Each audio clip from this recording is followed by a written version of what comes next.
Welcome to episode 16 of the Serial Chillers podcast, brought to you by Beer Savage. I am your host, Jesse, and thank you guys all for listening. Today, Casey and producer Greg both make a return to the show. Greg from online, Casey here in the studio with me. Casey's going to bring us the upsetting story about the abduction of Steven Stayner, and I'm going to tell you about overall bad dude Charles Albright. Son of a bitch, the eyeball killer. Don't forget, you guys, to rate, review on iTunes. Use promo code SerialChillers at beersavage.com for 20% off your entire purchase. And as usual, sit back, relax, and enjoy episode 16 of the Serial Chillers podcast. All right, guys. Well, welcome to the Serial Chillers podcast. I am your host, Jesse. I am here in studio with one serial chiller. It was supposed to be two. We had an emergency. Someone was pulled away. As always, in a snap, producer Greg steps in. Welcome, Greg. Hi. Greg's seventh appearance. Impressive. Yo. And another returning serial chiller sitting next to me. He made it. Welcome back, Bigfoot, Casey. Blacka, blacka, bumbleclap, Rastafari. And there I'm he so is. sad I'm not there now. I think in the first episode he said, like, "Hey guys, so Casey's really settling in here to the Serial Chillers podcast, and I couldn't be happier about it. I'm gonna be Coming honest out of his with shell you. over there. Yeah. Do I love it? Abso-fucking-lutely. So, today's episode, obviously, as always so far, brought to you by Beer Savage. Check out beersavage.com. Follow them on social media at Beer Savage. Don't forget to use the promo code Serial Chillers to get 20% off your entire purchase. Say motherfucking what? Casey's here. Greg is here. Let's talk about how the game works really quick. Each week I sit down with old friends, new friends, good friends, and bad friends to tell the story of an infamous serial killer. Throughout the show, you guys will chime in and have stories that are true crime, dark, creepy, unsolved, or otherwise mysterious. Here's how the game works. There will be several questions throughout the episode that will be worth somewhere between 250 and 1,000 points. Most will be multiple choice. Some you will have to stab at. All multiple choice questions are able to be stabbed at for bonus points. If you take a stab, that is your only guess. Some questions you will have to guess blindly at, but only one person is going to get the points in that case. The running joke used to be that there was no prize, but Beer Savage is now providing prize packs. So even the loser today is leaving with something. Greg's looking for his second prize pack in a row. Congratulations on being an emergency guest. You might get a lot of beer accessories, Greg. Lastly, I drink a lot of beer. I'm glad with that. Yeah, we've actually already started pretty heavy here. We're starting with the Dogfish Head Sea Quench Ale, so we're drinking a session sour to start. That one's done on my end. Yeah, Casey's past that. I'm almost done with the Swami, and then I'll move on to, I don't know, whatever else. Casey's into the pizza port, and he's moving on to whatever else is in the box, and we're just going to get through this, you guys. You know what I'm saying? So, remember, you guys, if you have questions about questions, make sure to ask questions, because I cannot answer questions about questions if you never asked questions. Any questions? No, I think I'm good. Then welcome to, and let's play, the Serial Chillers podcast. Dun, dun, dun. So, for episode 16 of 1 million, you guys, today's subject, who knows if you've heard of him, Charles Albright. Ooh, the last name sounds familiar. Is this familiar to you, like I know Greg? Ooh, you guys both feel like you know it. Well, here's the thing. As always, you guys, question number 1. In what year is Charles Albright born? I'm going to let this go to multiple choice because... Unfortunately, I'm not Greg, that this time, multiple choice is not an option. I'm going to have you stab, and the closest to the answer will receive 250 points. A lot of the questions are like this time. I'm experimenting. Okay. Points fine. will be scored. I don't remember discussing this in any production meetings. That's why there's air quotes around the producer. So it's 2-0, Greg. I got it. Let's see. I'm going to say he was born in 1928. Greg goes 1928. Casey, you got a guess there. I do. I don't know if I like it though. Let's see what you got, buddy. I'm gonna go with 1962. Casey goes 1962. Greg, crazy close. Charles Albright, born in Amarillo, Texas, August 10th, 1933. Oh. Greg feeling pretty good there, huh? F you, Greg. All right, what? There was never a gap. Okay. Greg gets 250 on that one. He's up 250 to nothing. Starting it out strong, Greg. How do you feel? Greg looking for his 4th win, Casey. Are you going to derail him? He was ahead in the last time that we were together as well. So, and Casey did come back. So, and a lot of these questions, like I said before, are going to be questions in which somebody is scoring points. Like a lot of these are going to be awarded points one way or another. So great guess, Greg. Within 5 years, pretty good job, man.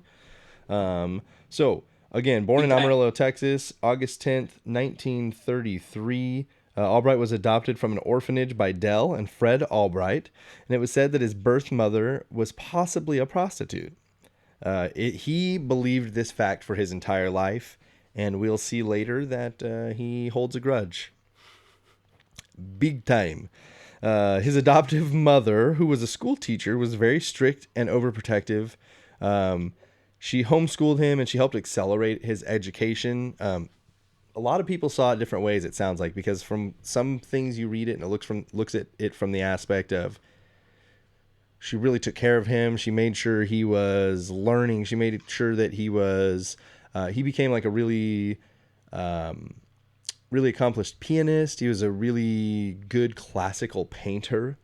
He learned a lot of things really early. So some people saw like his mom was just constantly on him and making him do these things. And some people were like, well, yeah, but they were all really beneficial things. So, are they though? Like, is it really an important life skill to be a classical painter? If the mom makes money off those paintings, then yes. Perhaps. It says, as a child, he was doted upon and sometimes dressed in girls' clothing and given a doll when his aunt was present. So it sounds like the aunt was actually the one who was doing this. Hey, don't assume his gender. Yeah, I wasn't. I'm just reporting. I said his gender. My bad. Don't assume yeah. What's the deal, dude? Check your privilege, bro.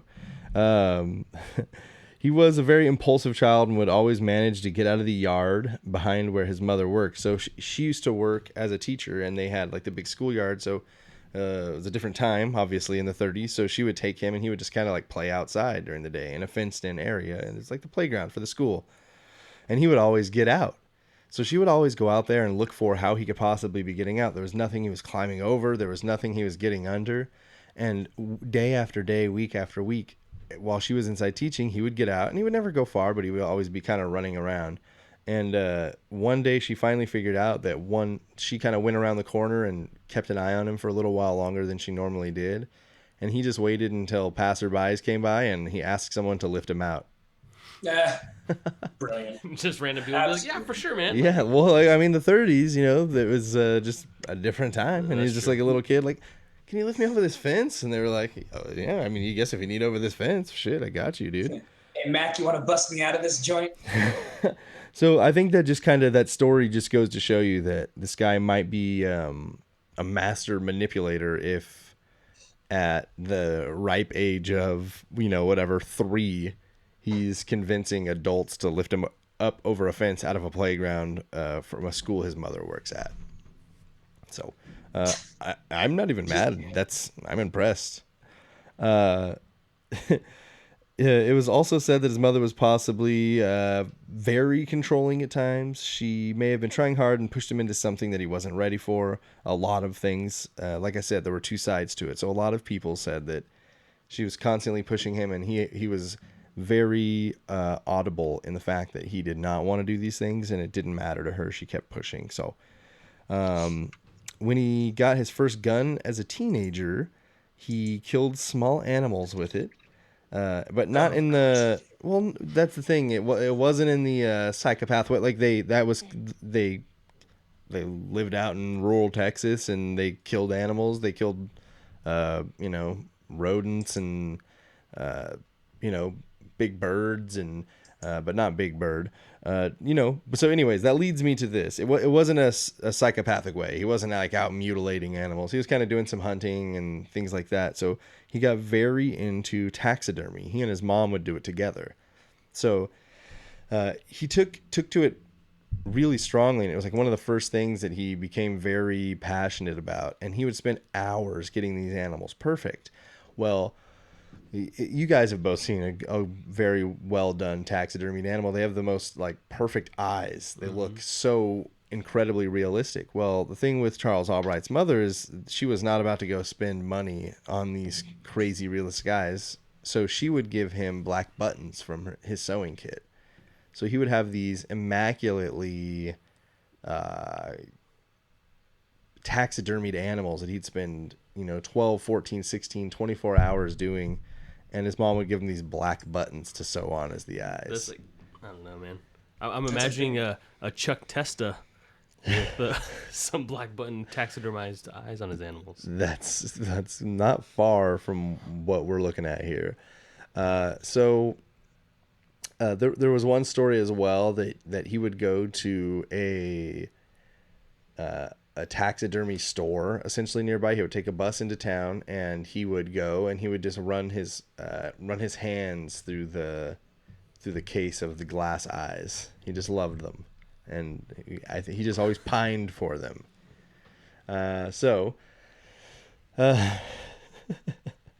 At age 13 in 1946, he was already caught for petty theft and arrested for aggravated assault. His mother would go to bat for him and actually get him off the hook this time. Again, a very domineering woman at times, but she would do things like this and go to bat for him, and she gets him out of legal trouble for aggravated assault. There's not a whole lot about it, and I think it's because he didn't get into any legal trouble. It's just another story we have to tell. So she was just very protective of him. I think he was hers to fuck up. That was how it was going to go down, and that there was really no other way to do it. No, nobody else can fuck you up. Only I can fuck you up. I got you. So at age 15 in 1948, he graduates from high school and enrolls at North Texas University. So, like I said, he gets ahead. He's 15 and he graduates. He expressed an interest in training as a medical doctor and a surgeon, and he undertook pre-med training, but failed to complete it. This little Doogie Howser motherfucker. 15 years old, in med school. He didn't get through it, but I mean, who's ready for med school at 15 besides the legend in PH? Doogie. Also at this time, he was the owner of some rental properties because his mother, as kind of one of the lessons she taught him, had him help run a real estate business that she and his father had, where they just owned a few properties and they rented them out and made income doing that. So at 15, when he graduated and got into this school, that was kind of a reward to him, was that he got some properties to run of his own, and he was the owner of these. So pretty big thing for a small child. He's graduated. He's owned some properties. He's kind of been thrust into adulthood. And again, by some accounts, maybe completely against his will. He sort of wanted to be a normal kid, it seems. I mean, but at this point, you're making money. Is that against your will? I don't know. Make that money, Charles Albright. So, at age 16 in 1949, the police caught him with some stolen petty cash, along with 2 handguns and a rifle. He's sentenced to 2 years for this crime. Question number 2. How much cash did he have on him when he gets this 2-year sentence? So they find some guns and some a rifle and a pistol. And how much cash did he have? So this one, if you're within $100, either of you, blind guesses, write it down. Greg, you could say yours out loud once Casey writes it down if you want. If you get within $100 of the amount he stole, it's 500 points.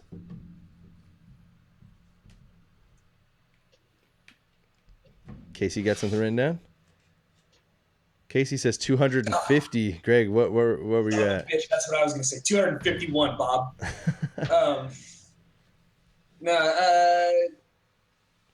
Give me 400. I should have had you guess since Casey had his written down. you both get the points. He stole the rifles, and he additionally he had $380 in cash. Great job, guys. Both Ian. Oh, Casey just missed it. Sorry, actually. Oh, Yeah, dang. he had 380. That's- Casey missed that's it by all 30. Yeah, that's right. Sorry, Casey. 380. I was thinking 350 when you showed me. So Greg's gonna get some points again. Casey, the comeback is looking harder. It looks like a dark horse situation, which makes it even more fun. The tie sets it up for the rematch. Ooh, that sounds like he's already given up and handed it over to you, Greg. Congratulations. That's not going to stop me from running up the score. Oh, Bill Belichick over here. So Yes, sir. Greg is up 750-0, which brings us to question number 3. Yes. This one is able to be stabbed at for 1,000 points. It is also multiple choice. Question number 3, of the 2-year sentence, how much does he serve? If you're going to stab, it must be exact, but I have multiple choice for 250. I will take the multiple choice for 250. Greg wants to get on the board. Casey's looking like he maybe want to stab. I am going to stab. Casey's going to stab. All right, Casey's got it written down. Greg, the multiple choices are 6 months, 12 months, 16 months, or he served all 2 years. I will take 6 months. Greg is going to take 6 months. Let's see what Casey wrote down. It wasn't on there, so I must have been wrong. Casey says 3 months. Casey's unfortunately going to miss. Greg gets 250 on the board. Charles Albright serves 6 months of his 2-year sentence in the crime. Yes. Yes. So he's got some stolen guns, some stolen cash. He's been caught and let off before. He's had an aggravated assault. We're looking at... I've been doing these points on the opposite side. You've just been giving my points to Casey. Yep. Why don't we have him show up on this show? What's that? What? What? Okay. So, All right. 750 to 250 after 3 questions. Son of a bee. Serves his 6 months. After his release from jail, he attends Arkansas State Teachers College and majors again in pre-med studies. So he's going back. He's got the teacher dream once more. Yes, Charles Albright has looked forward. He's looking behind him and wants to put it all in the past. That is no longer him. He's going to go to school, and that's the end of the episode. He gets it all together, gets married, has some kids, happily ever after. Lives a pretty unremarkable life. Yeah. Outro by Ryan Little. No. So during his time at Arkansas State, he breaks into a girl's dorm room and steals nude photos that she had taken of herself. What I year have was this? questions about that a little bit. How did he know they were She had to there? stand still, and the guy was under the little hood holding the thing up. Sexting 101. Yeah, exactly. So sorry. Except she had to mail it, and the guy had to carry it by horseback for 2 days.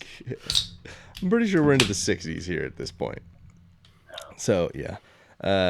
He also is said to have broken into a professor's office to steal a test. He had a dorm mate who recently had broken up with his girlfriend and was very distraught over it. The dorm mate had tons of pictures of his girlfriend hung up all over the wall, and he just went home for the weekend to kind of get over it. And during that time, Charles cut out the eyes of all of the pictures, and he glued just the eyes back up on the... I thought you were going to say he put black buttons on their eyes. He just... So the roommate comes back, obviously is perturbed by this. But this is going to be kind of Charles Albright. He's just a weird guy through and through. So while he's at Arkansas State, he meets lovely Betty. So Betty is said to be prim and proper. Betty Nestor is her last name. Sorry. So Betty Nestor is prim and proper. She worked in the president of the university's office. And Albright would immediately take advantage and trick her into getting him essentially like the master set of keys.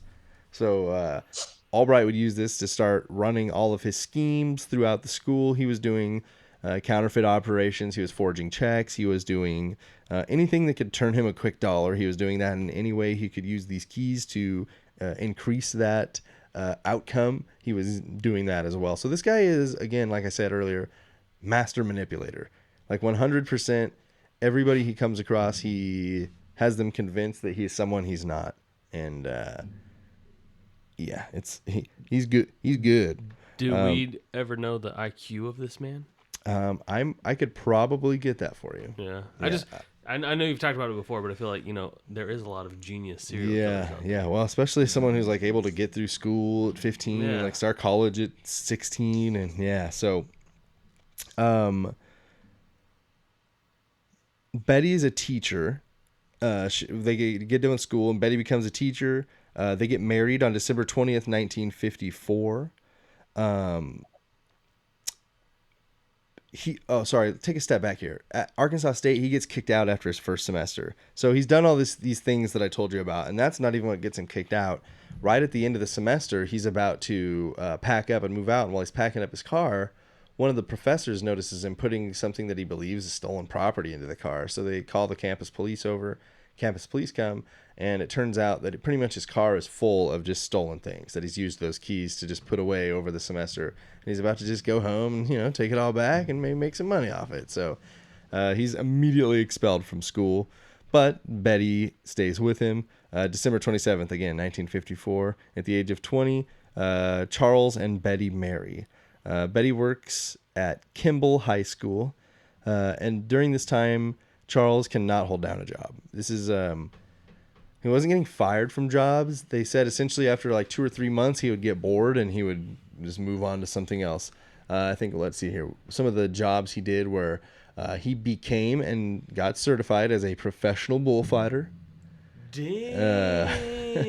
He manufactured baseball bats. He became an illustrator and made money off it using those skills Mother forced him to have. I actually put that in there before you brought that point up. He was a designer for a company that made airplanes. So he designed the inside of airplanes. He was like an interior designer. He got a lot of jobs that it seems like he definitely should not have had, right?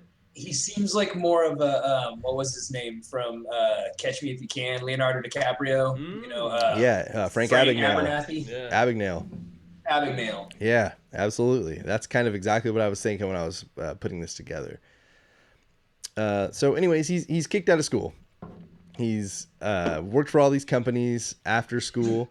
In 1971, 7 years after his expulsion. So you were actually right. It was in the 50s when he stole this. It was 54. He would have been in college. So 61, 7 years after expulsion, he is again arrested for concealing stolen goods. Again, the charges will not stick, and he gets away consequence-free. This guy is slippery as fuck, man. Brings me to question number 4. Okay. In the last 7 years, Charles has been expelled from college and arrested. What is his next move? This is multiple choice only for 250. Does he A, disappear for a while? B, falsify his college degrees? C, start stealing some more? Or D, join the church? I'm going to go with falsify college degrees. He goes B, falsify college degrees. What's Casey say? What's the church? The church. I was going to go with That's a good question. Casey says falsify degrees as well. You guys are both going to get 250 points. Apparently unfazed by life, he falsifies a degree in 1968 at the age of 34. He steals documents and forges signatures, giving himself a fictitious bachelor's, and then, in the proper amount of time, master's degrees. With these false degrees, he would land a job as a high school teacher and football coach. He became the biology teacher and varsity football coach. Did he ever participate in football, or was he just painting? He actually did participate in high school football while he was there, and he was actually apparently just he was a pretty natural athlete. I don't think that he was like the best athlete that had ever got on the field, but for somebody who just started playing a sport, he was usually pretty good at it. And to Greg's Frank Abagnale point, that's his MO the whole time. It's just like, how be super unremarkable, but somehow good at stuff. Like, right. you're How did he just unremarkable, roll they're not up gonna and remember say, the like, details. yes, here's my bachelor's, here's the master's degree, and yes, I will become a teacher here now, biology, and head football coach. What say you? But back then, like, falsifying a degree was probably a lot easier than it is today. He probably literally walked into a room, Typed it. right? Yeah, I think that's exactly what they're getting at. Is that he maybe Frank Abagnale was inspired by him. Whoa, maybe what happened after this? If he knew the story, man, It's like Inception. he didn't know the story for sure. So top's still spinning. It's like Inception. So he becomes the high school teacher and football coach. He's remembered as a man who all the high school girls adored and all of the high school boys wanted to be like. He was confided in quite a bit by the students. It was said, like, a lot of staff, and they said he was awesome. All the kids fucking loved him. Like, he was the teacher supreme. And I don't think there was anything creepy going on either. He took his job very seriously, and he was a biology teacher and a football coach, and apparently a pretty good one at that. And a master manipulator. Master manipulator. So forensic psychologist Catherine Ramsland, in a documentary I watched, said that this extra attention would help to overinflate his already large ego and feeling of importance to continue to make him feel superior as a person. So he's feeding off of it. Anything they give him, he just eats it up and just shits out pure evil. Sounds like Kanye West. Certified not wavy, dude. So in 1970, he is caught in his deception. They find out. While he is teaching at the high school, he's placed on probation for 3 years for altering official records and forgery. So he gets 3 years probation for it, and he loses his job. In 1971, the next year, he is arrested for forging cashier checks, and he gets nothing but time added to his probation. I laughed at this. Why do you get put on probation, commit a crime, and then they're just like, yeah, little more probation, little more probation. There you go. You keep up the probation, buddy. He gets time added to the probation. Again, what's probation for? You broke probation so you could get more probation? A little more. You get an extra year thrown on there, buddy. What do you think of that? Fair enough. 4 years later, in 1975, he finally separates from Betty. Apparently, his choice. Betty wasn't like, you know what, this is enough, dude. What, you get arrested every year for forging some checks or some shit? She's like, no, it's cool with me. She's loyal, man. Yeah, Betty's loyal. Charles didn't like that. 4 more years later, in 1979, he's finally off probation and caught stealing 2 perfume atomizers. He's placed onto probation once again. It was said that he had to be giving gifts. It was like his thing to be giving away gifts. And when he couldn't afford gifts, he just was probably stealing them. It's the thought that counts. Right. A lot of people say that he gave a lot of gifts, and in looking back, probably most of the gifts that he gave were stolen gifts. So that's just the one he gets caught for. You dump the perfume in it. I'm sure we know what atomizers are, but just in case, you couldn't always just buy your perfume in a little spray bottle. You had your own at home, and you'd buy the juice and you'd fill the bottle. Perfume atomizer. Google it. Smart. No. In 1980, he'll be sent back to prison once more after pleading guilty to stealing a miter saw and other items from a hardware store, and it was premeditated. He goes around the back and cuts the chain off the back door, pulls the cart out there, fills up a cart, and walks out that back door, and the management rolls out and catches him loading up the car. He spends less than 1 year in prison again. At the end of his year, his adoptive mother, Dell, passes away, and he travels to meet his birth mother for the first time. He meets her once, and he never meets her again. In 1981, he moves into his new home. During this time, he began to befriend and gain trust of all of his neighbors. He was even asked by local residents to babysit their children. So for months, he's like, all the people in the neighborhood are like, dude, this guy is the shit. And I don't think they know about his past. It's still, we're talking 81. It doesn't seem like that long ago, but we're talking. How old is he at the time? Like 50? So 81, 40... that puts him at 38, I believe. Oh, 30, okay. Yeah. So he's 34 48? 48. 48, He's right? 48 at this time, right? So, he moves to he's just he's a late bloomer. Very late bloomer. Killers. Yes, very late bloomer. So he moves to the neighborhood. People love him. He's a very non-threatening looking salt and pepper old man. Like, he looks pretty. He's not big. He's not small. He just looks like your uncle. You know what I mean? Yeah. Let's see.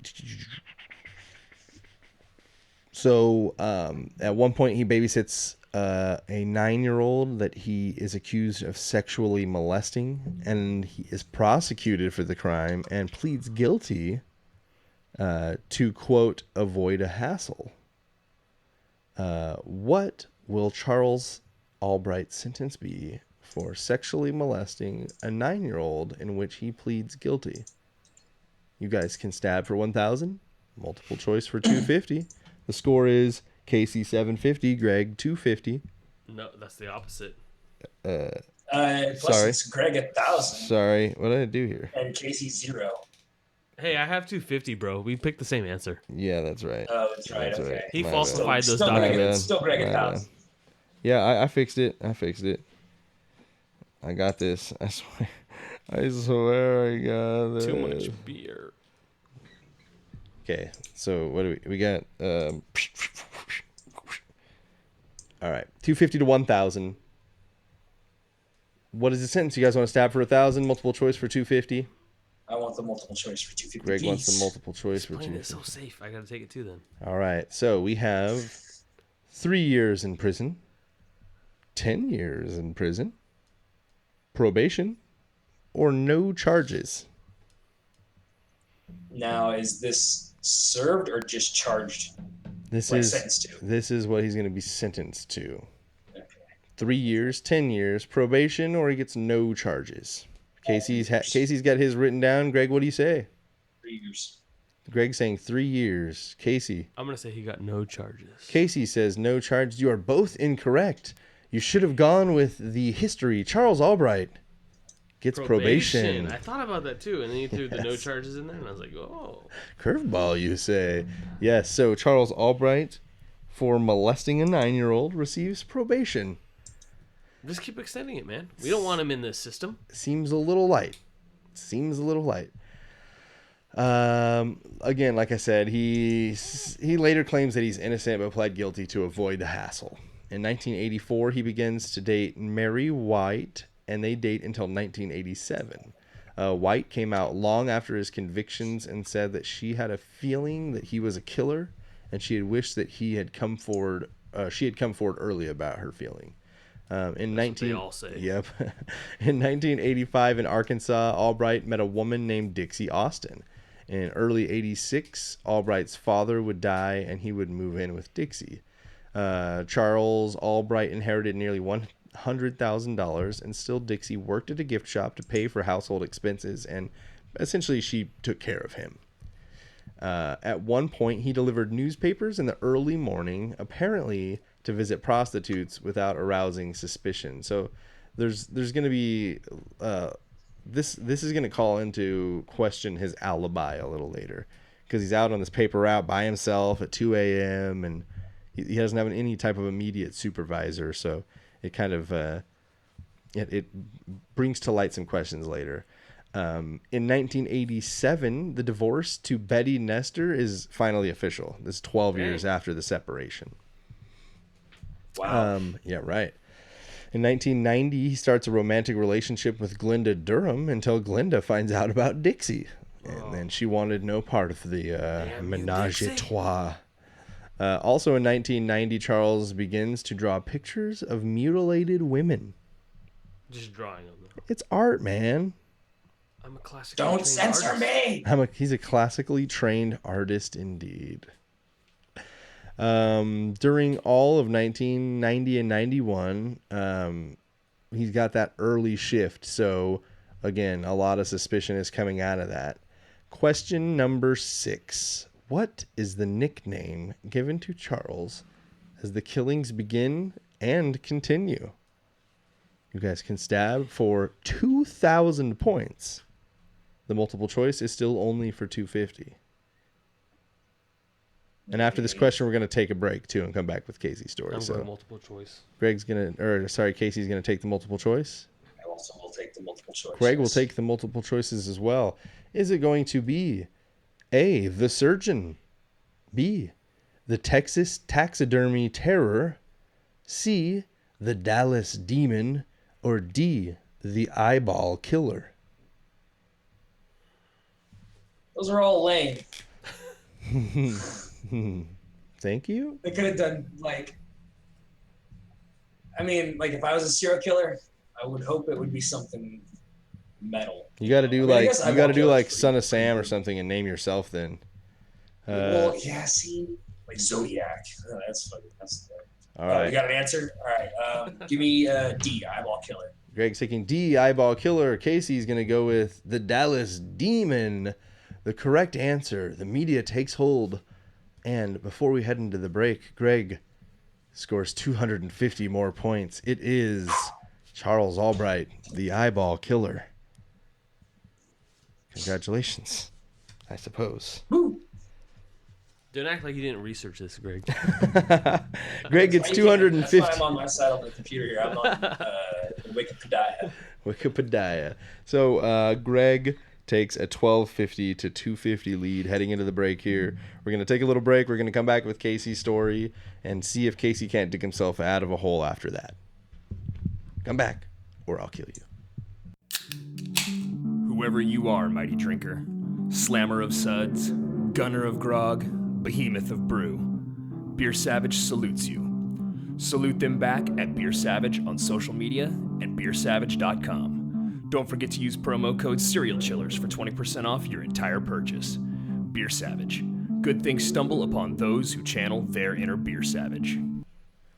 All right, welcome back to the Serial Chillers podcast. If you're here, you're not dead, and I like that.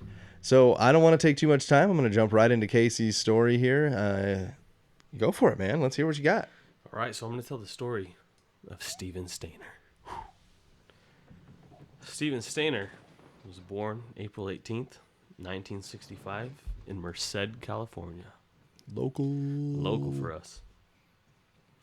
He was born to Delbert and Kay Stayner. I really like that name. Delbert's pretty good. If only I had a son. A beautiful, articulate son. Hey, you don't say that. Put that evil on me. He was the third of 5 children. He had an older brother, and I believe he had 3 older sisters. I could be wrong on that. Delbert was busy. Hey, I'm getting it in. So while walking home from school on December 4th, 1972, at the age of 7, Stayner was approached by Irving Murphy. So I couldn't find any like history about it, but people that knew Murphy said that he was like a simpleton. He was like Simple Jack. Old Irv Murph. Yeah. He didn't, from what I read, he didn't have like any, like, not Down syndrome or anything. Like, he was just He's a little slow. Yeah, he was a little bit slow. So Murphy was handing out Bible tracts to boys who were walking in the neighborhood that day via instructions by Kenneth Parnell. So this man, Kenneth Parnell, said, "Hey, help me hand out Bible tracts." All right. Sounds good. Cool. Isn't Kenneth Parnell the name of the page on 30 Rock? Is it? I think so. Sorry. Dang. Yeah. I didn't even think about that. So the two men had met each other while they were working in Yosemite National Park. And that's kind of where they associated. Irv Murph. Yeah, Irv Murph and Kenneth Parnell. All right.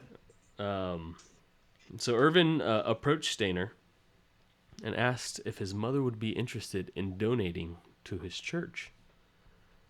Stayner made one mistake, and he said... Parcell. Sorry. Oh.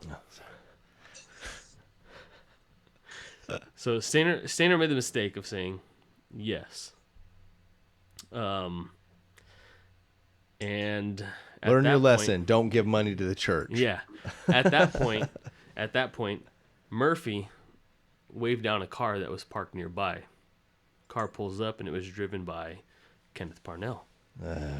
Murphy says, "Oh, this is the pastor of the church. He's going to take you home. We're going to drive to your house and get the donations from your mother." That's not what's going to happen, is it? No. Not at all. Welcome to reality. So, Parnell drove, and he's a 7-year-old kid at the time, you know what I mean? So He's pretty naive. yeah, you're just like, oh, whatever's going on. They pass his street, and he's like, "Hey, you guys passed my street." I'm like, "Oh, don't worry about that. Don't worry. We're going to go to the church first, and then we're going to go to your parents' house." I don't like this. Yeah, so Parnell drove all the way to his cabin in Cathy's Valley. After that day, Steven Stayner wouldn't be heard from again by his parents or anybody that knew him for 7 years.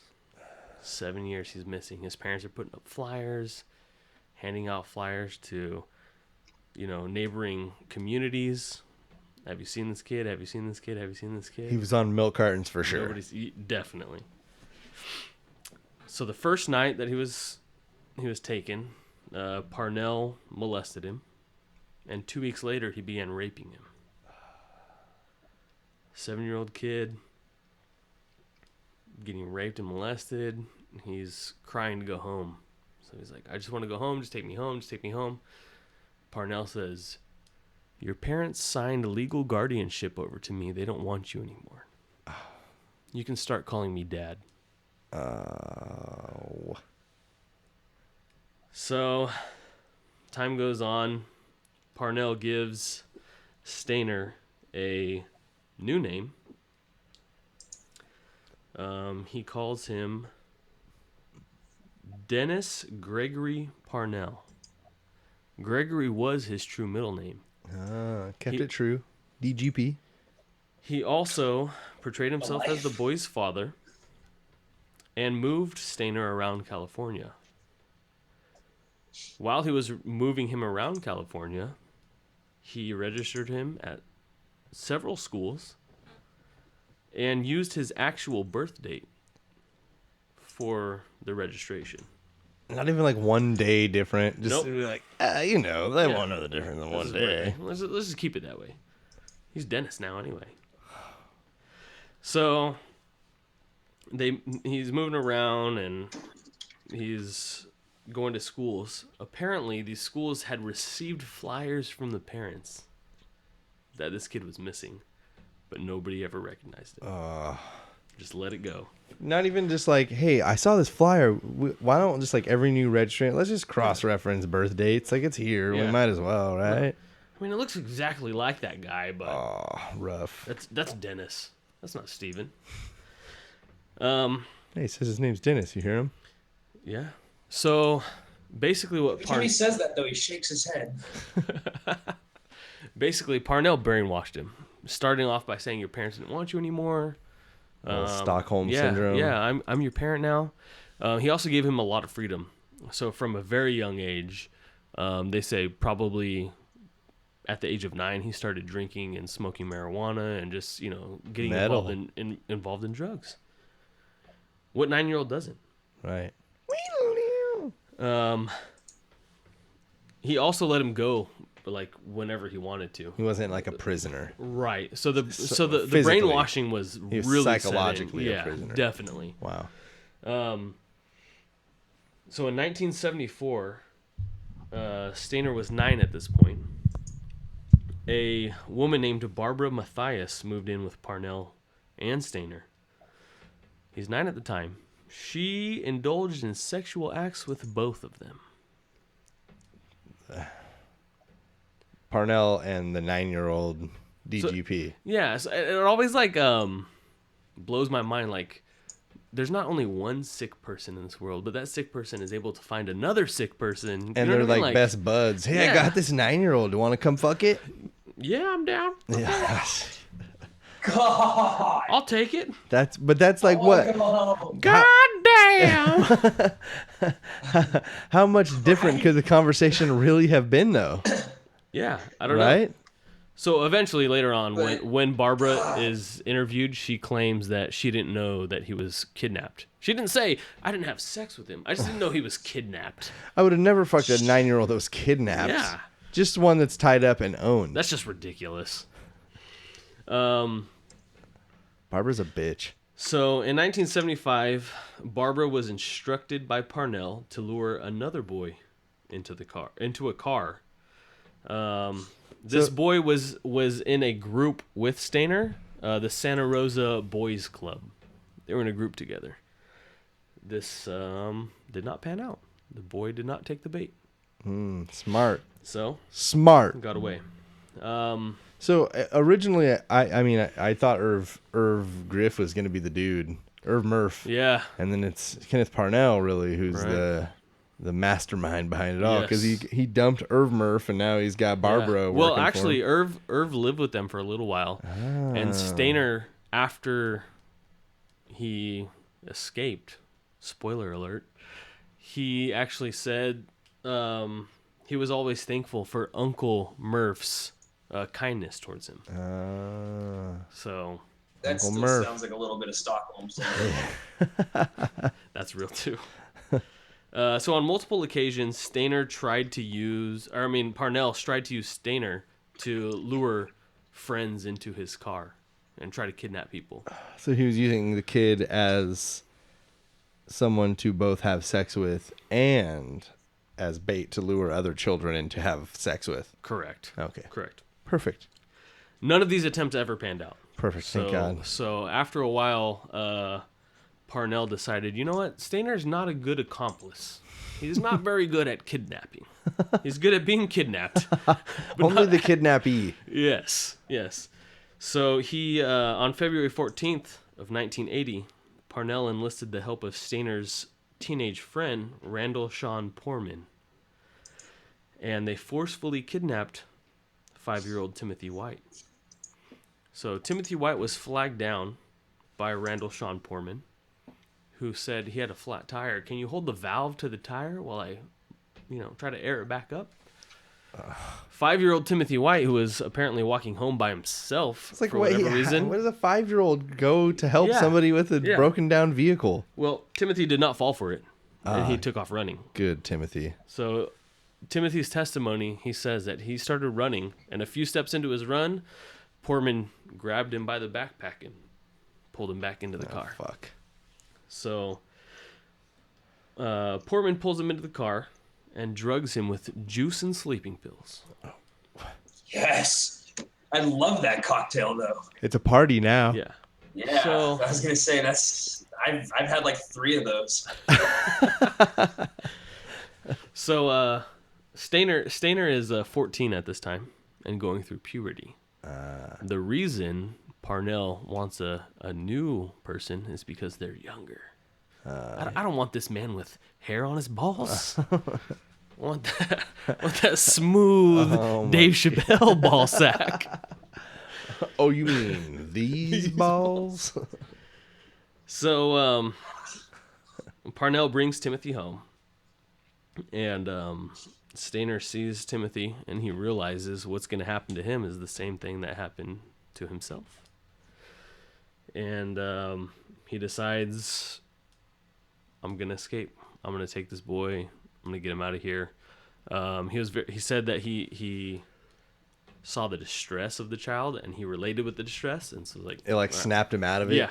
Yeah. He was reverted back to the day that he was brought there. Right. Wow. So at this time, they were living in a cabin that Parnell owned in Ukiah, California, about 120 miles north of San Francisco. This cabin did not have electricity. Off the grid. And it didn't have running water. It was a one bedroom. I bet it smelled wonderful. Probably like boy jizz. Oh. Boy jizz and heavy shits. Yes. But anyway, as I had said earlier, Stayner was given a lot of freedom, right? Yeah. Parnell had jobs. He held jobs down, and so he would go to his job and leave the kids alone by themselves. Ample time to escape. Right. If the brainwashing is snapped. Right. And so at the age of 14, he takes Timothy White, who's 5 at the time, on a rainy night in the middle of the night while Parnell's at his night job. They hitchhike 40 miles to the Ukiah police station. Wow. He put White on his back and just hitched rides until he could get all the way to the police station. So you're telling me the first ride they picked up and said, "We are abducted children. Right. We need a ride." Well, I could take you as far as 5 miles up the road. You're on your own from there, kid. I'm actually headed back the other way from where you came from, but that's okay. I don't mind taking you. You guys look lost. Yeah. Wow. So from the woods of Ukiah, he hitchhikes 40 miles to a police station. Great, So you say. The Stockholm Syndrome is really prevalent in this case because what he does is he attempts to release Timothy. He tells him, go into the police station, tell him who you are, and he wants to stay behind. He wants to go back. Well, that's never said, but just he doesn't didn't want want to go turn himself in. Right. Yeah. Luckily, 2 police officers saw both of them and brought them both in. Oh, man. So He wanted to go live with Uncle Murph. he probably did. He's a simpleton. I mean, he lets me do what I want to do. So Stayner is in the police station, and they ask him to write down his testimony. Right. So the first line of his testimony is, "I know my first name is Steven, and I'm pretty sure my last name is Stayner. Steiner. His last name is St. A.Y.? Yes, I believe A-Y-N-E-R. Yeah. Damn, that's pretty close for being like a young kid who was Right, like brainwashed 7 for years 7 old. years. Yeah. Yeah. And that's very formative years, you know what Right. I mean? Like, Very. Right. you don't really remember that much before you were... Especially if somebody's telling you that like didn't exist or like those Right. don't they want remember you. those years. Yeah, they don't want you anymore. Yeah. Like, they gave you... Wow.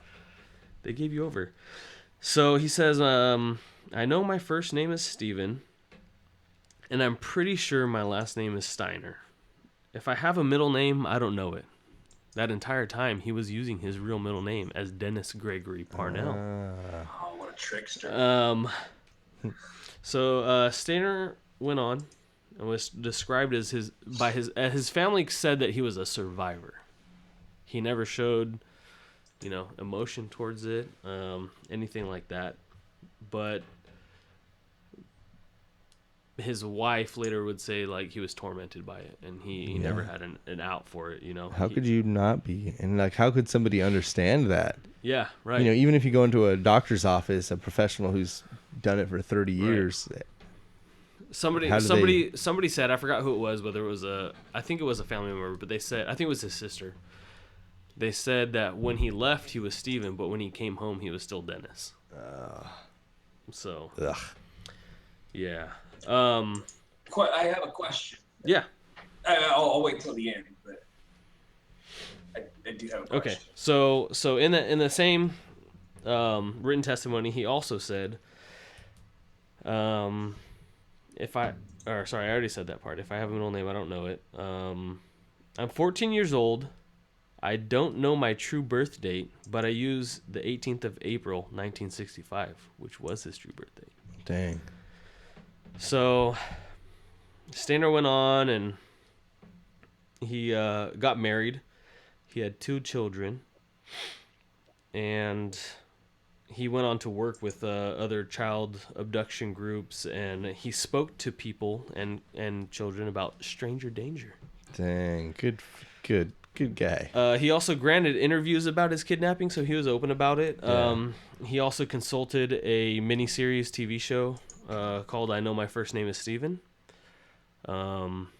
He said he didn't like the way they portrayed his interaction with his parents. They made him look like a troubled 7-year-old kid, but he really wasn't. Okay. I mean, you're a 7-year-old at that time. Right. How troubled can you be? So in 1989, Stayner was heading home from work on a rainy afternoon when his motorcycle collided with a car that pulled into traffic from a side road. He was working at Pizza Hut at the time. He sustained fatal head injuries, and died in the Merced County Medical Center at the age of 24. God damn it, anyway. So after he made his escape, he only got to live for 10 more years. And dies in a motorcycle accident. Yeah, head-on collision with a car that just pulled out in front of him. Motherfucker. As far as his kidnapper goes, Kenneth Parnell, he served 5 years of a 7-year sentence. He was never charged with sexual abuse because the prosecutors thought that these charges would give the victims the stigma of being damaged goods. Yeah, you know what? Let's not. Don't charge him because they Yeah. might make fun of him at high school. Yeah, it's not. No, we don't need to. That's the worst shit I've ever heard. Yeah, that's pretty awful. So in 2004, Parnell was arrested at the age of 71 for attempting to bribe a nurse into bringing him a young boy. See, I was just going to say, like, this guy did 5 years of a 7. He didn't even have to do as much time as Steven did. Yeah. And after 5 years, he's not going to be like, well, I learned my lesson. He's going to be like, fuck yeah, 5 years was worth that shit. I got to bang that kid for 7. Yeah, and I mean, he's 71 at this time.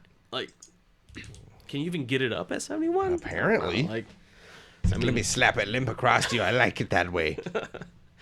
So he attempted to bribe a nurse into bringing him a young boy. He said, I'll give you $100 up front and $400 when the boy's here. An entire $500 for kidnapping? It's so good, man. How can you beat that deal? Oh my god. The It nurse... really has a bargain. The nurse immediately went to the police, knowing about Parnell's background, Yeah. and they set up a Oh, sting. well, good for her. Yeah, they set up a sting operation. All right, get him to try to buy a kid. Come on. One thing that Parnell did tell the nurse was make sure they have a clean rectum, insinuating he was about to get that for show. So the nurse notified police. Police set up the sting. Parnell gave her the $100, and when she was supposed to deliver the boy, the police went and arrested him. Dang, she kept that hundy. You know it. Yeah. Parnell claimed that he wanted a family. That's why he wanted to buy a young child. He wanted a family. The clean rectum is just because, I'd rather start with a clean slate. If, I don't want to have to, start with a dirty one. You got to detail it when you get it. You can bleach it if you want. The way I see it, they wash my car when they deliver that from the dealership. So you better deliver this $500 boy with a clean rectum. I feel like if you're paying $500 for a boy, you can't be expecting top shelf boy. I need a clean rectum. Yeah, you'd be lucky to get one with a rectum. Make sure he wipes front to back, not back to front. Rectum damn near killed him. So in 2000, Parnell was convicted of attempted kidnapping and attempted child molestation, and he died while incarcerated in 2008 at the age of 76. Good riddance. And on a side note, This is a good side note. you like the side note. Yeah. Steven Stayner's brother, Kerry, became known as the Yosemite Killer. Yep, that was going to be my question. Isn't he related to Carrie Stayner? Yes, he is. Yeah. Yep. So that'll be a future episode, Carrie Stayner. I have some family who lived in that area at that time and grew up in that area and stuff and went to school with them and stuff. Dude, That's really rad. That's rough, man. And Yeah. I don't want to take away from a future episode, but No. Carrie did say, and I think it's kind of egotistical, but he said that it wasn't the kidnap of his brother that spurned these emotions on. He was the older brother, and he said he had thought about killing women since he was 7 years old. That piece of shit getting kidnapped had nothing to do with me. I was gonna kill anyway. Yeah, he was kidnapped at 7. Well, you know what? I was thinking about killing people at 7. So, Yeah. Classic. I'm glad they took him, Oh my god. I got way more attention. I got better things Christmas to was do a lot anyway. easier, Mom wasn't as stressed. Oh my gosh. So we went through early life and all of those petty crimes, and it went pretty far with Charles Albright. Thank you for the story, by the way. That was Steven Stayner. Congratulations. That was a good one, man. I'm No points awarded for the story, though. Yeah, it bums me out that he died in a motorcycle accident. Right? Like it just I seems think so that's cruel. the worst part of the story too. Like why couldn't all right, not the worst. Why but couldn't Carrie die in the motorcycle accident? That is real. So getting back, he wouldn't have fulfilled his destiny. oh my god, fuck that guy. So question number 7, you guys. We're gonna roll into murders here, out of early life into murders. Question number 7. How many kills will Charles Albright be suspected of? This is suspected of. Closest to the answer gets 250 points. So, Casey, you can write it down. Greg, I'll get your answer once Casey's written it down. All right, it's down. Casey, what do you got over there? All right, Greg, what you got? 35. Greg, shooting high, 35. Casey says 7 and will get the 250 points. Ooh. Good job, Casey. Initially, Charles Albright will be suspected of 4. Okay, so he just barely crossing the line of serial killer. Let's jump into some murders, guys. Trigger warning, that's all you're getting. December 13th, 1990, Mary Lou Pratt, who was 33 and a well-known sex worker in the Oak Cliff neighborhood of Dallas, was found dead wearing only a t-shirt and left in a very suggestive position. She was left spread eagle with the t-shirt pulled up around her neck. So, not good. Forensic psychologist Dr. Catherine Ramsland said that this would show that he thought of this person as just garbage.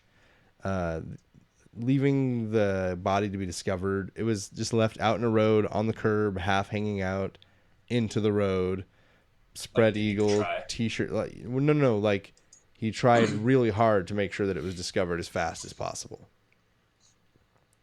So just remember the date, December 13th, 1990. Question number 8, guys. What is the method of killing? It is a stab per 1,000, 250 for the multiple choice. It's got to be exact if it's a stab. I'm taking strangulation. Greg is going to say strangulation. Casey wants the multiple choice, right? Yeah. Okay. Is it A, gunshot, B, stabbing, C, beating, or D, strangulation? Gosh dang it, Greg. I hate you. Yeah, I know. Isn't it a beautiful thing?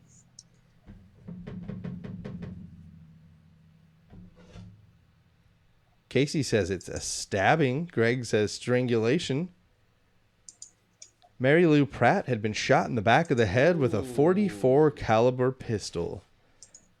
The medical examiner would take her in for the autopsy.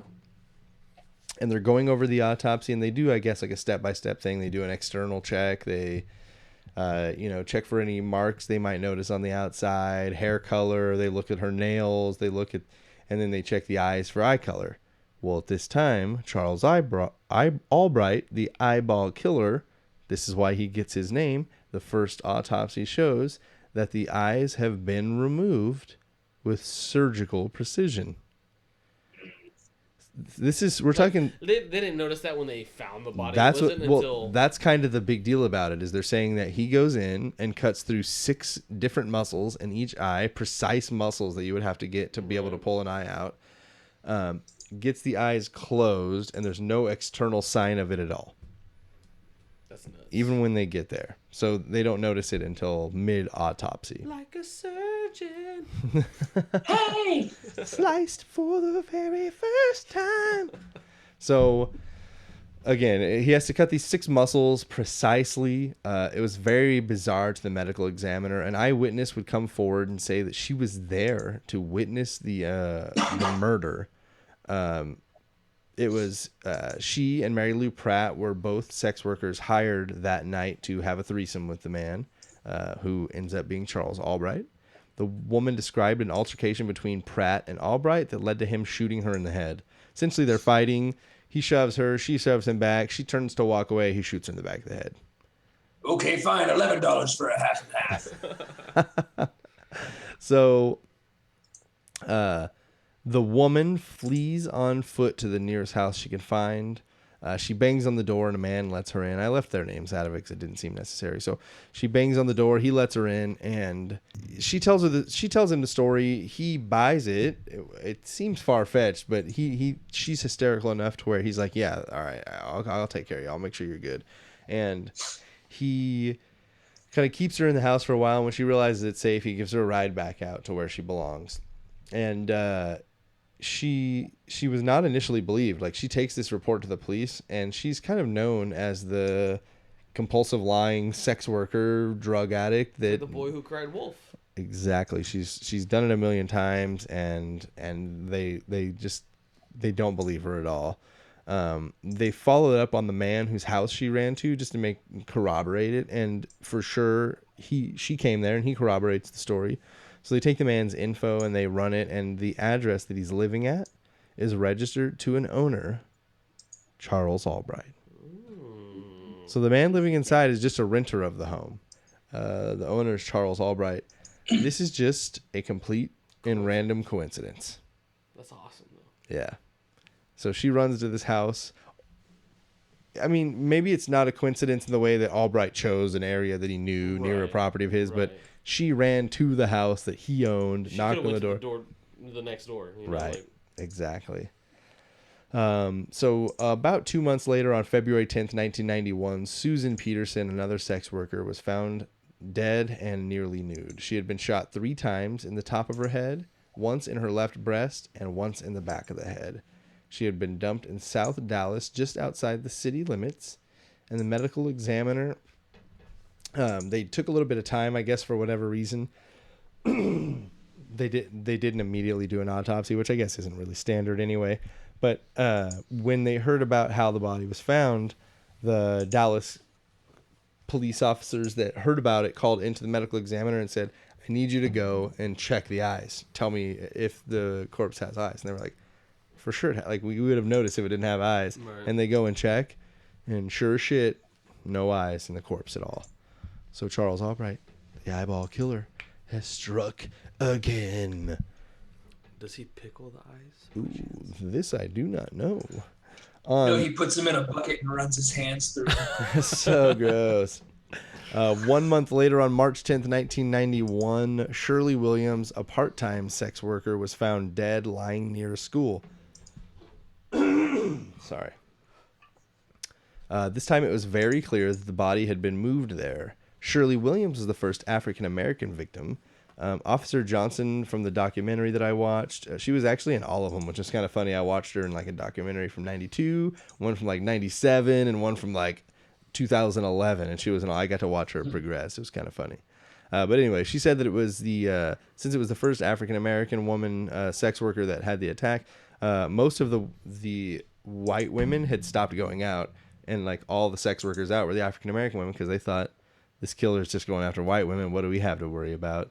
And there's essentially one profiler who came on and said, well, this makes sense. If there was 3 killings and you told me that one was African-American, I would believe that in a serial killer MO scenario. And there's other people that say, well, he just needed to kill, and there were no white women, so he chose, his favorite African-American sex worker. So, I mean, he wasn't racist, that's for sure. He was not racist, and that is for sure. This time, again, like I said, it had been very clear that the body had been moved. This time, it looked like the MO maybe had changed a little bit. Some people talk about possibly a copycat killer, because once more, the eyes had been removed, but not nearly as cleanly as the times before. They described the face as mutilated. So, and sadly, I went ahead and looked at the crime scene photos. The face is mutilated. The eyes are gone, but in the first... That was the African-American one? Yes. In the first, or maybe he is racist. You're not even going to hook your boy up with the pictures? Like, I'm going to say... I send you that stuff. I'll send it your way. I have some pictures of my ankle as well. He was not an equal opportunity employer. Zing! Hey, so, essentially, this woman, her eyes are gone as well, but she looks slashed up real bad. It is said that it appears as if she was killed with the same handgun that had been used in the previous 2 killings. A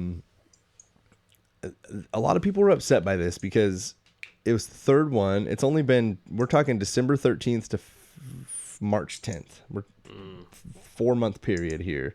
And we've got 3 women dead, all shot in the head, all of their eyes removed. Things are looking kind of weird. She's beat far more than any of the other women before. She had facial bruises, a broken nose, and had been shot through the face, as well as the top of the head. So he was racist. Or she fought back way harder than the other ones. I was going to say, I'm thinking she fought back. Right. It sounds to me like these might be a little... It doesn't say that they were defensive wounds, but it sounds like if she's shot to the face and had been chopped up real good, maybe he just like went in to do the eyes and was like, God damn, fuck this bitch, fought back, maybe, like, I don't know. I don't know the mind. Sounds like he was just angry. Like, it didn't go the way it had gone with everybody else, and so he was pissed. She called him a jive turkey. Let me get the score updated here. Okay, so we've got 1,500 to 250. Dude, I thought I had 500. How dare you? 1,500 to 500, whatever. I'm gonna get it with that last Welcome to the stat. Serial Trailers podcast. The lines are made up and the points don't matter. Exactly. I'll take Wayne, Ryan, and Colin. Casey does have 500. I keep accidentally erasing the board with my arm. That's my bad. I should have gone with the pen and paper again tonight. So 1,500 to 500. I believe there's 2 questions remaining, so you're probably not out of it. I don't remember how I have the last question set up, so you could be out of it. 3 dead, all 3 eyes removed. The last one quite a bit worse for the wear. It is 1,500 to 500. We're going to take a break right now. We'll end it with the arrest and trial of Charles Albright. Thank you guys for sticking with us. Hey, this is Sarah, Sam, and Casey from Just Another Murder Podcast. We are 3 Aussie ladies chatting about murder and making funny jokes. More like bad jokes. Inappropriate jokes. Sorry. Go listen to us wherever you listen to podcasts. You can find us on Insta, Twitter, and Facebook. Okay. Bye. Ta-ta. See ya. Bye. Bye. Welcome back to the Serial Killers podcast. Again, I am your host, Jesse, here with Greg and Casey, or Bigfoot. Depends on if you like rings or not, and how well you know him. I mean, you can always visit my Instagram at Bigfoot Designs and buy a ring. Bigfoot with 2 G's. I was going to say, spell Bigfoot for him. B-I-G-G. Biggfoot Bigfoot Designs. So they're badass. Are you still making bottle openers and other things too? Bottle openers. I'm trying to get into knife making. Yeah, But the grinder that I want is like $2,000. So I just haven't. So go buy some goddamn rings and bottle openers from him so he can start making knives, everybody. That's at Bigfoot Designs. Do it. I already have a design for a super sick flipper knife, so just like, let me make it. That's Kickstarter.com. So I'm just kidding. Go fund me. So we talked about the murders Charles has committed. It looks like it's 3 guys. So we're gonna bring it back here. Sorry. Arrest and trial. So remember, the date of the last murder is March 10th, 1991. That was Shirley Williams. March 22nd, 1991, after the murder of Shirley, a witness who claimed to be with Shirley as she left with a man came forward and told police about an area that Shirley would often take her johns. So this woman was with her. This witness, again, left her name out. Not important, because she is with Shirley the night before Shirley goes missing. It's raining out really, really badly. This woman decides to call it a night early and hands her yellow raincoat over to Shirley. She crosses the street and sees Shirley get into this pickup truck. Shirley drives away with a man wearing the yellow raincoat that she had just been lent. The witness takes them out to the area where Shirley often takes her johns, and they do indeed find the yellow raincoat. On the yellow raincoat, they find 2 different types of hair. One is very clearly human hair, and one baffles them. Nobody at the police department can tell. They have experts come in. it's so confusing to me because I'm telling you all this to tell you that it ends up being a squirrel tail hair. Oh, I was gonna say Bigfoot. Oh, what a wonderful guess! And maybe I'm just trying to keep something from you. It was a squirrel tail hair. I don't know why nobody could tell what that. I don't know. That's a very common. That's just dumb. Creature in North America. They find the jacket. They find some hairs. They also find these matching squirrel tail hairs in Albright's truck later. We'll see. So the witness would also identify Charles Albright as the man she saw leave with Shirley. The police start to offer a little more credence to the first witness's accounts. If we'll remember the girl who cried sheep. They go back and give her a lineup. Essentially, they lay down 10 photos in front of her, and she instantly identifies Charles Albright. They said, in fact, that when she saw the photo, she started crying and just flipped it over and signed her name to it. Like she didn't even want to look at him anymore. She feels like that was the man she had seen shoot her friend in the head. So, because of these 2 eyewitness statements, police are able to obtain a search warrant and search the 1000 block of El Dorado Avenue with this search warrant, and they completely go through Albright's property. They do not find the weapon with which they believe the crimes had been committed. They do find .44 caliber ammo. That was about as close as they got. 44? Right. They find matching squirrel tail hairs in his vacuum and truck. They believe the ones from the vacuum came from the truck. So these become important because of this goddamn jacket.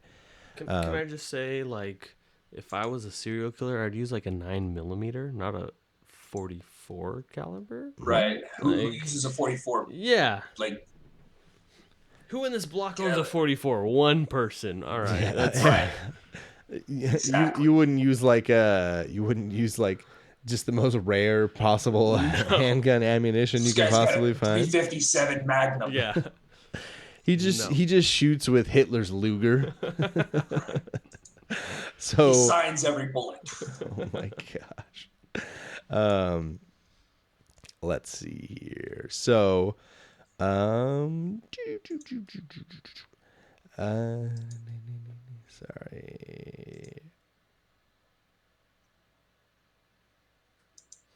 Okay, so upon searching his property, they also found a Chevy pickup that had been stolen from a Chevy dealership in 1988, 3 years earlier.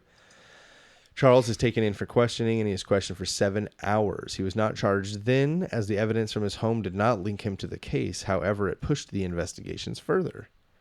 April 18th, 1991, a little over a month later, Albright is indicted in the third of 3 slayings. On April 18th, he is in jail in solitary confinement at the Lou Pratt Justice Center. This is from, I use these really cool Radford University timelines for a lot of these serial killings. They put them together and they're geniuses, and I thank them forever for those. This is a direct quote from that. It says, "Before this March arrest in connection with the gruesome killings, murky undertows of vice, deceit, and sexual depravity tugged quietly against the public persona of the amiable 57-year-old whom neighbors adored." So essentially everybody loved him, but there are a lot of rumors swirling around at the time. A few months later, August 21st, 1991, Albright is charged with murdering 4 Dallas area sex workers. So we only talked about 3. Mm-hmm. There was one prior to all of this I didn't bring in because I don't believe that it had anything to do with it. It was just in a similar area. No eyeballs removed. If it was connected, I don't believe that it was, and neither do the prosecutors, because on November 2nd, 1991, prosecutors consider and do drop one of the 4 murder cases against Albright, the first one without the eyeballs. Because witnesses say, essentially he can prove that he was not there. He was at a softball tournament in New Mexico in 1988 when the killing occurred in Dallas. Look, these other 3, those were definitely me, but this one, not me. Not me. You're not getting me with 4, you fucks. let's see. This case in which had the same fiber or hair evidence as 3 other cases currently underway. So they're using a lot of this fiber and hair evidence, and the search warrant they serve at his house is connecting him to a lot of these things that they believed him innocent for before. What year was this? We're talking 1991. I bet you it's very early or like the beginning of using hair evidence. I was going to say, so they could say that this guy did it, but OJ got off scot-free. That's it. OJ didn't do it, dude. Hey, dude, the glove didn't fit. You must have quit. Hallelujah. So, Wookiees are from Endor? Yeah. On August 21st, 91, he's charged with murdering the 4... that's right. Sorry, skipped over that. Police say that the hairs or fibers found on the body of 30-year-old sex worker Rhonda Bowie implicated Albright, but they had no further proof. Therefore, that was the charge that was dropped. On December 7th, 1991, 8 months after his initial arrest during trial, FBI agent Judson M. Ray testified in his more than 20 years of studying serial killers, he has never seen anything like the precision cutting used to mutilate 3 Dallas sex workers. What was interesting to us was the method in which these victims' body parts were taken, the FBI agent said.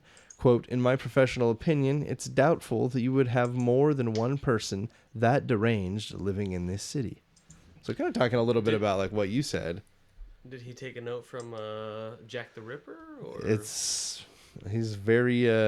whether that was real or not, it sounds like he took, you know what I mean? Like, with surgical precision. A little kind of lurking in the shadows a little bit. They're sex workers in like kind of a rough part of town where they, maybe quote unquote won't be missed. Right. It's maybe a little bit of a like Dallas in the 80s or in the 90s copycat Jack the Ripper. Mm-hmm. Dang, Charles the Ripper. See, way cooler than fucking Eyeball, man. The ripping and the tearing. The ripping and the tearing. Oh my god, that guy's the worst.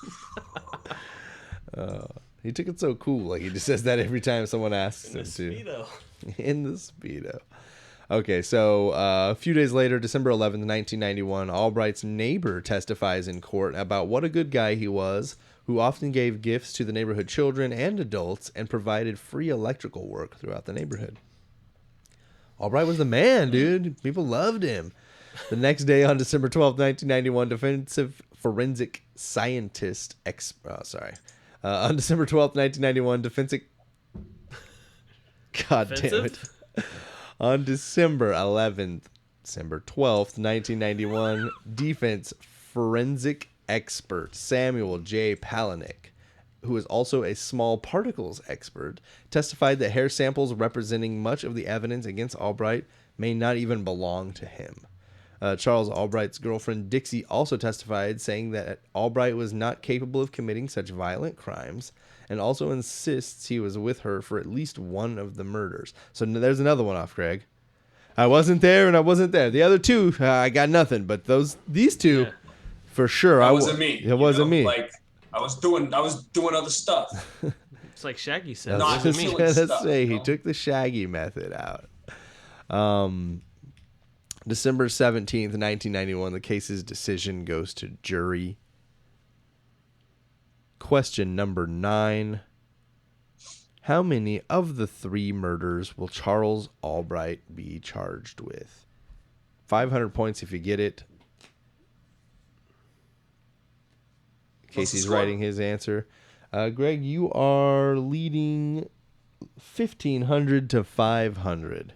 Casey's looking to bring it to 1,000 to 500, which actually won't matter. There are no more questions. So this is just to close the gap and make the scoreboard look a little more respectable. Let's see if Casey can get a comma on the board.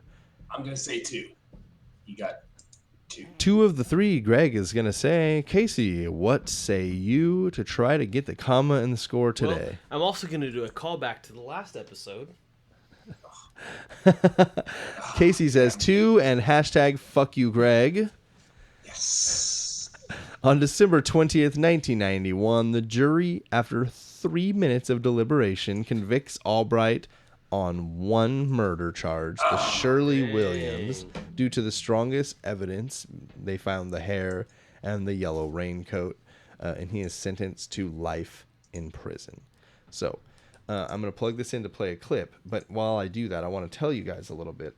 So normally when I go over these stories, these guys are sick fucks, like, all the time. And I'm not saying that this guy wasn't maybe slightly a sick fuck, because when he picked up sex workers, a lot of times he didn't have sex with them. It was about, like, tying them up and beating them down. That was kind of his thing. Really? Yeah.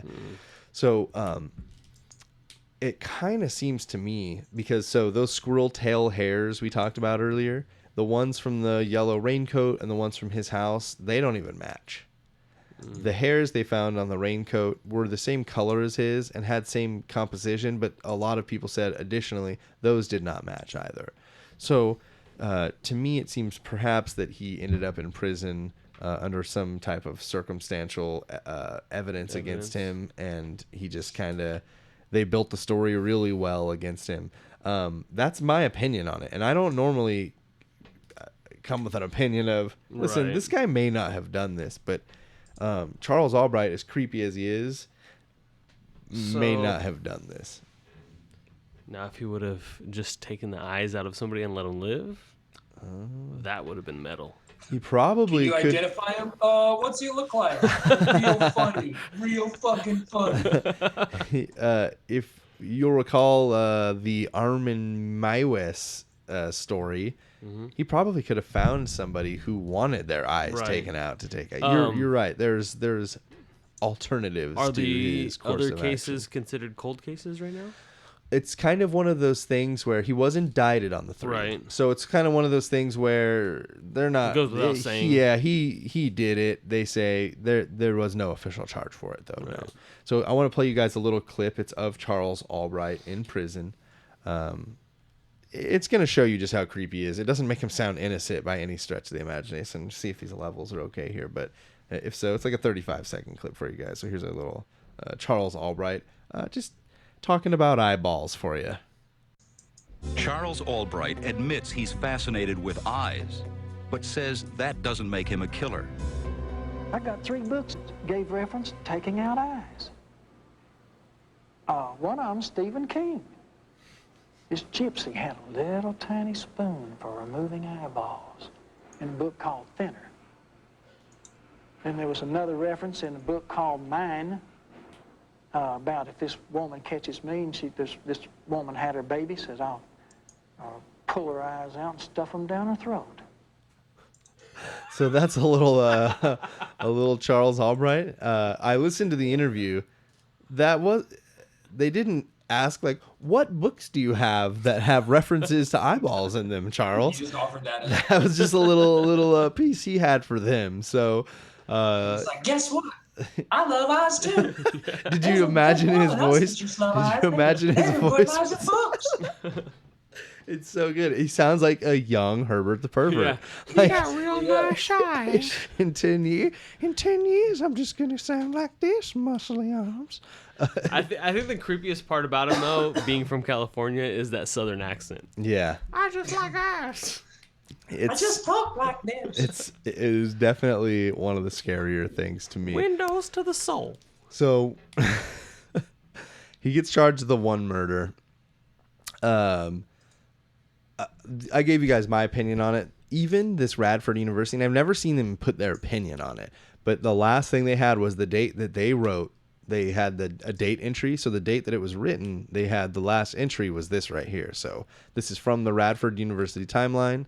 The last entry reads, after reading the book and reading all of the news articles, we feel Mr. Albright may have been wrongly convicted of Shirley Williams' murder, and that whoever killed her is likely still on the loose and may have killed the other 2 as well. We cannot guess if he has ever killed others, but lean towards his innocence in these 3 that qualify him as a serial killer. He does not seem to be a nice man, but does not seem to be a serial killer either. So this is these are college students. I'm not going to say they're the end-all be-all experts in everything, but they're criminology students that have this website that's stock full of timelines of all the serial killers that are so far what I've found to be very incredibly useful. Right. Kind of interesting to, as I was going through it and kind of discovering it and kind of like being like, man, this kind of seems like bullshit. Yeah. I get to the end and they're like, this kind of seems like bullshit. So what I want to ask is, regardless of whether he killed them or not, is there evidence that he was with those sex workers?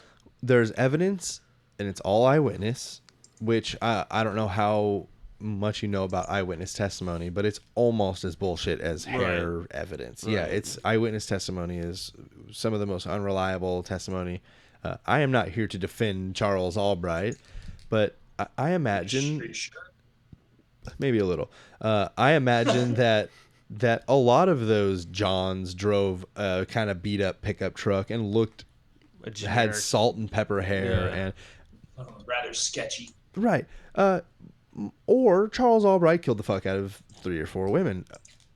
He has a history of being very precise in his work with bodies, albeit small, but that's how it works. It's an escalation thing. He spent countless hours mastering the art of taxidermy. Right. It doesn't completely surprise me to think that he might be able to shoot a human dead and, take out their eyeballs with the utmost precision. Just because I love eyes doesn't mean I did it. I love his voice so much. A little gypsy that carries around a spoon to scoop out eyeballs with. I love the eyes of olives. I just collect olives. You have any? Any? I love to eat potatoes because they have eyes. They got lots of eyes. So many eyes. Oh my God. I can scoop them all out. Nobody gets mad at me then. Nobody says, "Oh, Charles, leave the potato eyes alone." See, there were alternatives, Charles. Greg, do you have any closing thoughts that aren't in Herbert the Pervert voice about Charles Albright? No, I do not. Casey, any more final questions or closings? I'm going to say he did it. Casey thinks he did it. Greg, you think he did it? Most likely. If not that, something equally as bad. I think there's a fairly good chance he did it, but there's definitely a shadow of a doubt. So one more time, you guys check out Bigfoot Designs. That's Biggfoot Designs. Buy some rings, buy some bottle openers. Let's get this guy making knives pretty quick here. Check out Greg wherever the fuck he is. And thank you for listening to episode 16 of the Serial Chillers podcast.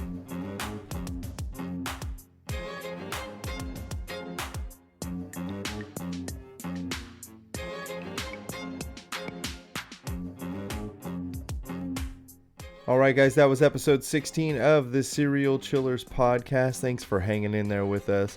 Congratulations to Greg on his 2nd straight and 4th victory. He'll be receiving another Beer Savage prize package. Like Casey said, the Greg victory only sets up a game 3 for he and Greg in a true serial chiller battle of supremacy. Definitely look into this case, you guys, if you're interested at all. There was a lot of up and down moments where I was not really sure what I thought. A lot of flimsy evidence goes into this case, so check it out. If you want to talk to me about it, you can reach out to me in so many different ways. You can find me on Facebook, just simply Serial Chillers Podcast. On Instagram, it's at Serial Chillers Podcast. Twitter is at Chillers Podcast. Email serialchillerspodcast@gmail.com. There is now a voicemail line. That phone number is 1-805-666-2513. That's right. You can call and leave the Serial Chillers podcast a voicemail, and who knows? Maybe I'll run it at the end of the show, the beginning of the show, the middle of the show. You want to be on the show, you leave a voicemail. That's how it goes down. Very importantly to the show, patreon.com/Serial Chillers podcast. You can give as little as $1 a month to the show, and it helps immensely and is greatly appreciated. Again, that's patreon.com/Serial Chillers podcast. You can also find me on Untapped. That's where I drink beer and rate it. The beers we got into for this episode were Sea Quench Ale by Dogfish Head. That was a session sour. We had Swami's IPA by Pizza Port Brewing Company and High Tide IPA from Port Brewing. The research from today's episode came from a Radford University timeline again. Thank you to Victoria Bedford, Marianne Bishop, Julianne Lee Allen, Lauren Blanks, Anne-Marie Bartholomew, and Ann Spangler for putting that together. A lot of it came from, obviously, the Wikipedia, because who doesn't do some research without Wikipedia? And the article See No Evil in Texas Monthly by Skip Hollinsworth had tons of information on the eyeball killer, so thank you so much for that. Music today, the intro is Broken Glass and Potato Chips by Fred Get Stoned and the Barney Rumbles. You can hear lots of cool sounds like that and more at soundcloud.com/HellaGreg.